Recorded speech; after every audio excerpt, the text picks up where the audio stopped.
Assalamualaikum warahmatullahi wabarakatuh. Good morning, everyone. I hope all of us are currently doing well. Let me introduce myself. My name is Anissa Salma Salsabila, number 210, 14, 255, Indonesian Language and Literature Education Study Program, Faculty of Languages and Arts, Smart State University. Here, I will present the result of my analysis, namely the analysis of the objective approach to cerpen kamuflase by Linda Kartikasari. So let's get started. Di sini kita mempunyai 4 pembahasan pokok, yaitu latar belakang, pendekatan objektif, pembahasan analisis, dan kesimpulan. Yang pertama, latar belakang. Pendekatan objektif merupakan salah satu pendekatan yang dikemukakan oleh Abrams. Pendekatan dalam karya sastra menurut Abrams dalam Theo tahun 1984 halaman 50 mengemukakan terdapat 4 jenis pendekatan dalam karya sastra, yakni pendekatan ekspresif yang menonjolkan kajian terhadap peran pengarang sebagai pencipta karya sastra, pendekatan mimetik yang berorientasi pada aspek referensi dalam kaitannya dengan dunia nyata, pendekatan objektif yang menganggap karya sastra sebagai suatu struktur yang otonom dengan koherensi intrinsik, dan pendekatan pragmatik yang menitik beratkan pada peran pembaca sebagai penghayat sastra. Pendekatan objektif ini adalah pendekatan yang paling penting, karena pendekatan apapun yang dilakukan pada dasarnya bertumbuh atas karya sastra itu sendiri. Lanjut ke pembahasan yang kedua, yaitu pendekatan objektif. Nah, seperti yang telah dibahas tadi, pendekatan objektif adalah pendekatan yang menitik beratkan pada karya sastra itu sendiri. Maksudnya adalah memandang karya sastra sebagai dunia otonom yang dapat dilepaskan dengan pengarang dan lingkungannya atau sosial budayanya. Pendekatan ini memandang karya sastra itu sendiri dapat berdiri sendiri dan dapat dianalisis berdasarkan strukturnya sendiri. Pendekatan ini banyak digunakan pada akhir abad ke-19. Berikut adalah 7 struktur atau unsur dalam cerpen ketika kita akan menganalisis menggunakan pendekatan objektif. Unsur yang pertama yaitu tema atau sesuatu yang menjadi dasar cerita. Jadi, suatu karya sastra seperti novel dan cerpen harus memiliki tema atau dasar. Dengan dasar itu, pengarang dapat menggambarkan watak-watak dari orang yang diceritakan dalam cerpen itu dengan maksud tertentu. Demikian juga segala kejadian yang dirangkai bertumbuh pada dasar itu. Unsur yang kedua yaitu tokoh dan penokohan atau orang-orang yang ditampilkan di dalam cerita beserta dengan wataknya. Tokoh dapat diketahui secara langsung siapa saja pelaku-pelaku atau orang yang muncul dalam cerita. Sementara penokohan adalah ada yang dapat diketahui melalui penjelasan pengarang atau cara analitik, dan ada yang harus menyimpulkan sendiri bagaimana watak tokoh tersebut. Cara ini dinamakan dramatik. Berikutnya, alur atau jalan suatu cerita. Alur merupakan rangkaian peristiwa dalam sebuah cerita yang menyangkut pada peristiwa-peristiwa yang terhubung secara kausal. Peristiwa kausal adalah peristiwa yang menyebabkan atau menjadi dampak dari berbagai peristiwa lain. Peristiwa kausal tidak dapat diabaikan karena berpengaruh pada keseluruhan cerita. Berikutnya ada latar atau gambaran tentang waktu, tempat, dan suasana dalam cerita. Latar juga bisa dibilang lingkungan yang melingkupi sebuah peristiwa dalam cerita. Latar dibagi menjadi 3, yaitu latar tempat, latar waktu, dan latar suasana. Kemudian yang kelima yaitu amanat atau ajaran moral yang disampaikan pengarang. Pesan berupa ajaran moral ini biasanya meliputi religius, sikap baik, keadilan, kejujuran, dan kerendahan hati. Penyampaian amanat ini bisa dilakukan pengarang secara tersurat maupun tersirat. Yang keenam, yaitu sudut pandang atau cara pengarang dalam menyampaikan cerita. Sudut pandang adalah cara seorang pengarang menampilkan para tokoh dalam cerita yang disampaikan. Terdapat 4 jenis sudut pandang, yaitu sudut pandang orang pertama pelaku utama, sudut pandang orang pertama tokoh sampingan, sudut pandang orang ketiga sebagai pengamat, dan sudut pandang orang ketiga serba tahu. Kemudian yang terakhir, gaya bahasa atau bahasa yang digunakan pengarang dalam bercerita. Baik, kita memasuki pokok pembahasan, yaitu analisis pendekatan objektif pada cerpen kamuflase karya Linda Kartikasari.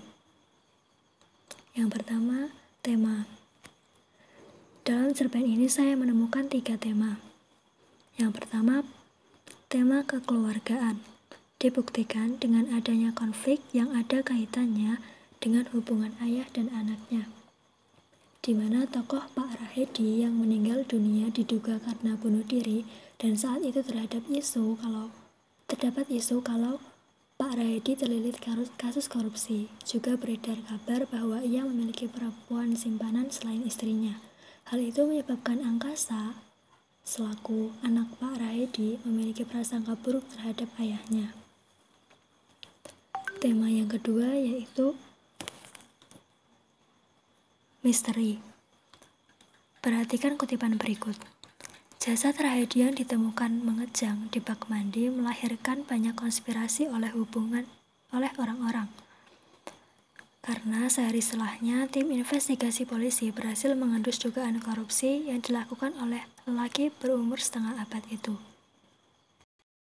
Tema misteri dibuktikan dengan diceritakannya bagaimana cara Rahedi meninggal, yang menimbulkan konflik berupa munculnya konspirasi dari banyak orang atas kematiannya, dan persoalan yang banyak memerlukan waktu penceritaan adalah penyelidikan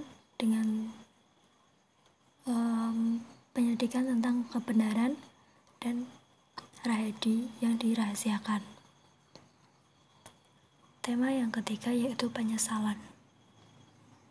Dalam kutipan berikut, air mata yang semula ada di pelupuk mata mendobrak keluar tanpa bisa ditahan lagi. Ia memegangi dadanya yang teramat sesak.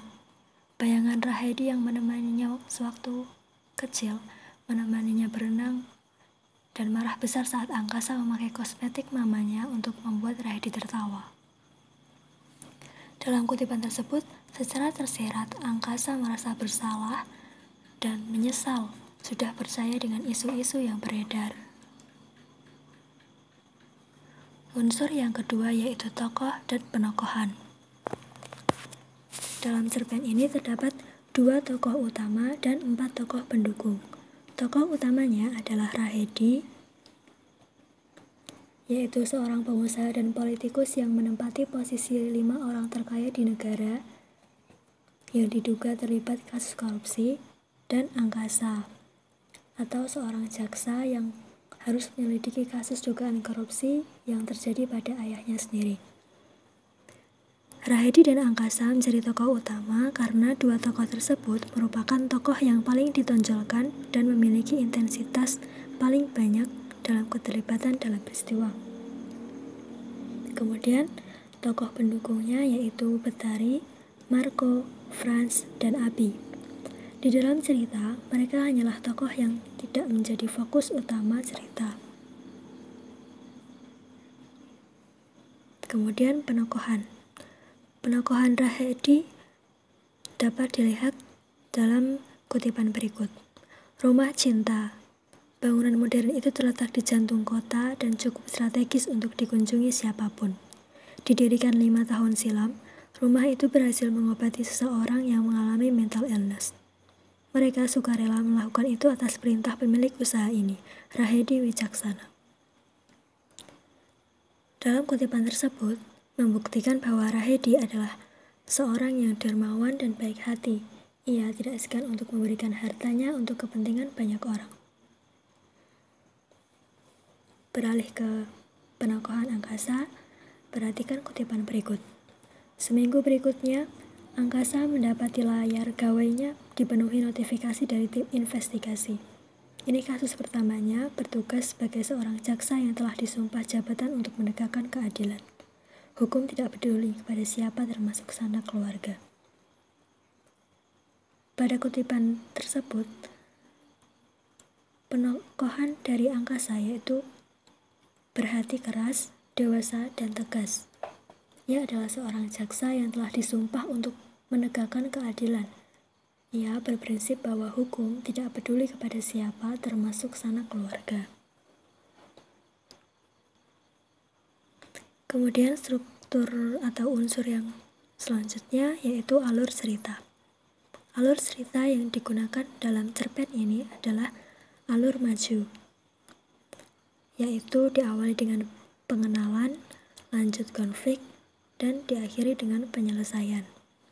Alurnya diawali dengan kematian tokoh utama yang misterius, kemudian dilanjutkan dengan proses penyelidikan mengenai kasus kematian tokoh utama beserta dugaan korupsi dan perselingkuhan terhadap dirinya, dan diakhiri dengan terkuaknya rahasia tokoh utama sebagai penyelesaian konflik. Unsur selanjutnya adalah latar.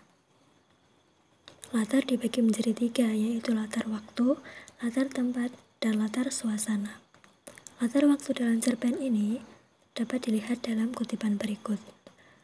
Pemakaman siang itu berlangsung tidak kondusif karena awak media memadati tanah lapang tersebut. Dapat dilihat, kutipan tersebut menjelaskan bahwa pemakaman diselenggarakan pada siang hari. Kemudian latar tempat.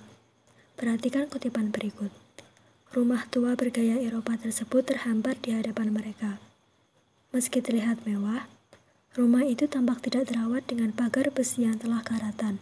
Di terasnya pun banyak debu yang menutupi warna putih keramik dan pilar putih gading. Kutipan tersebut menggambarkan latar tempat pada saat tim penyelidik mengunjungi salah satu tempat yang berhubungan dengan Rahedi. Kemudian latar suasana.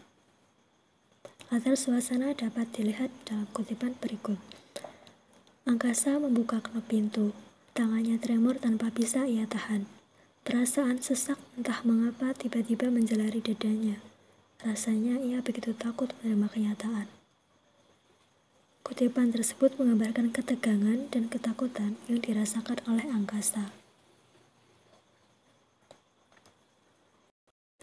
Unsur yang selanjutnya adalah amanat.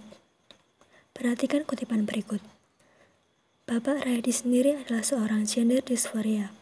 Beliau mengalami gangguan identitas gender di mana merasa jenis kelamin fisiknya tidak sesuai dengan kelamin sejati.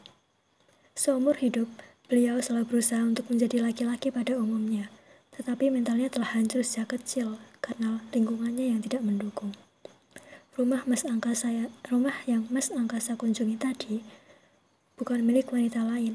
Itu adalah rumah yang digunakan Bapak untuk melampiaskan rasa sakit mentalnya. Atas dasar itulah, pada akhirnya beliau mendirikan rumah cinta ini. Bapak tidak ingin apa yang telah terjadi pada beliau itu jadi pada orang lain.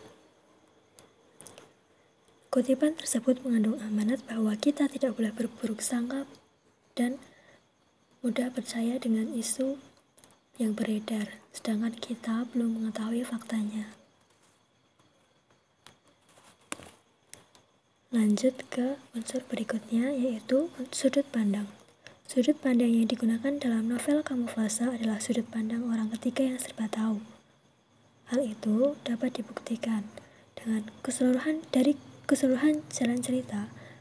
Pengarang berperan sebagai pendongeng yang menceritakan semua tokoh yang ada dalam cerita buatannya. Unsur yang terakhir yaitu gaya bahasa. Gaya bahasa yang digunakan dalam cerpen Kamuflase secara garis besar adalah model bahasa seperti lazimnya orang bercerita, mudah dipahami, dan juga tidak menggunakan bahasa yang bertele-tele, sehingga membuat pembaca mudah memahami jalan cerita. Tapi, masih banyak diselipkan kata ilmiah atau kata berbahasa Inggris.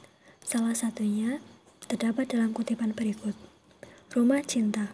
Bangunan modern itu terletak di jantung kota dan cukup strategis untuk dikunjungi siapapun. Didirikan 5 tahun silam, rumah itu berhasil mengobati seseorang yang mengalami mental illness. Mereka sukarela melakukan itu atas perintah pemilik usaha ini, Rahedi Wicaksana. Jadi, 5 miliar yang dikirim ke rekening saya semata-mata bukan atas kepentingan pribadi. Uang itu murni digelontorkan untuk membangun tempat ini dan juga dapat menggaji sejumlah psikolog dan psikiater di sini. Saya tegaskan, uang itu tidak didapat dari hasil korupsi, melainkan uang pribadi milik Bapak Rahedi. Dalam kutipan tersebut, terdapat sebutan mental illness. Mental illness berasal dari bahasa Inggris yang berarti penyakit kejiwaan. Setelah kita membahas analisisnya, dapat kami tarik kesimpulan. Tema dalam cerpen tersebut yaitu keluarga, misteri, dan penyesalan. Tokoh utama dalam cerpen tersebut yaitu Rahedi dan Angkasa, sedangkan tokoh pendukung yaitu Betari, Marco, Franz, dan Abi. Cerpen ini menggunakan alur maju, yang dimulai dengan pengenalan tokoh, yang kemudian dilanjutkan dengan konflik, dan diakhiri dengan penyelesaian. Latar dalam cerpen ini, untuk latar waktu terdapat pagi dan siang, latar tempat terdapat rumah Angkasa dan rumah Rahedi, dan latar suasana yaitu sedih, tegang, dan menyesal. Amanat dari cerpen ini yaitu kita tidak boleh berburuk sangka kepada orang lain. Sudut pandang yang digunakan dalam cerpen ini yaitu sudut pandang orang ketiga yang serba tahu, dan gaya bahasa yang digunakan dalam cerpen ini yaitu ringan dan mudah dipahami, tetapi terdapat beberapa istilah ilmiah dan bahasa Inggris. So, these are the results of my analysis. Hopefully it will be useful for all of you. I apologize for the mistake in presenting. Thank you for your attention. Wassalamualaikum warahmatullahi wabarakatuh.